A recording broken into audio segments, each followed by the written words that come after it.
കൊച്ചിയിൽ പോലീസിനെ ആക്രമിച്ച യുവതി പിടിയിൽ ആയിരിക്കുന്നു എന്ന വാർത്തയാണ് വരുന്നത്. ഒരു ഭ്രാന്താശുപത്രിയാ, ഇത് ഇവിടെ ഒരു നിത്യസംഭവമാണ്. പാലാരിവട്ടം പോലീസിന് നേരെയാണ് ഇന്നലെ രാത്രി ആക്രമണമുണ്ടായത്. നാഭിക്ക് മുട്ടുകാലും കൊണ്ട് ഇടിച്ചിട്ടുണ്ടല്ലോ. ഇന്ത്യയുടെ താഴെ കിടക്കുന്ന ശ്രീലങ്ക വരെ തകർന്നു പോയടോ. നമുക്ക് ആ ദൃശ്യങ്ങൾ ഒന്ന് കണ്ടുവരാം. സൈഫിന് വന്നിട്ടേ ഉള്ളൂ 5 ഗ്രാം കളക്ട് ചെയ്യാൻ പാവം കിട്ടിയില്ല, അതറിയോ? പിന്നെ ചെവിയും കണ്ടൂടാ കണ്ണും കണ്ടൂടാ. ശിവനെ ഇത് യാത് ജില്ല. സൈഫുനിസ എന്താണ് റസീലെ പ്രകോപിപ്പിച്ചത്? ഈ ചുമ്മാ അവന്റെ അമ്മക്കൊന്ന് വിളിച്ചേനെ. ഇപ്പൊ അതിന് കണക്കെടുക്കാൻ പറ്റിയ സമയോ?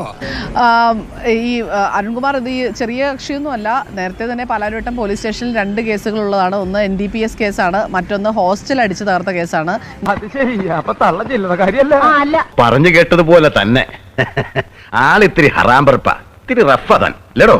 റോഡിൽ പ്രശ്നമുണ്ടാക്കുന്നു എന്നറിഞ്ഞ് പോലീസ് എത്തിയതാണ് അന്വേഷിക്കാനായി. എന്റെ സ്വഭാവം പറഞ്ഞ് ചീത്തക്കരുത്. ഏട്ടഞ്ഞ് കഴിഞ്ഞ പിന്നെ തല്ലുകൊള്ളാൻ നിർത്താറില്ല ഞാൻ. എന്നെ വെറുതെ തല്ലുകൊള്ളിപ്പിക്കാതെ ഒന്ന് കേറച്ചു. പോലീസിന്റെ നേരെ ഇവർ വളരെ മോശമായ രീതിയിൽ അശ്ലീല പ്രയോഗങ്ങളടക്കം സംസാരിക്കുകയായിരുന്നു. അതിന് നീ ഇതുവരെ കണ്ട എന്റെ മുഖം ഉണ്ടല്ലോ, അത് ഡീസന്റ് മുഖം. എന്നെ തറയാക്കലടാ മോനെ.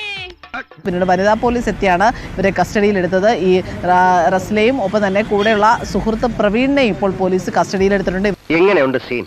നായികയ്ക്ക് വേണ്ടി നായകന്റെ ആദ്യത്തെ ത്യാഗമാണിത്.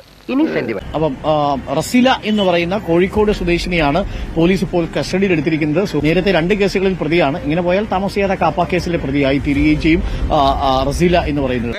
കിട്ടേണ്ടതൊക്കെ കിട്ടിയല്ലോ, സമാധാനമായല്ലോ. ഇനി സ്വസ്ഥമായിട്ട് വണ്ടി ഈ റോഡിൽ പോട്ടെ.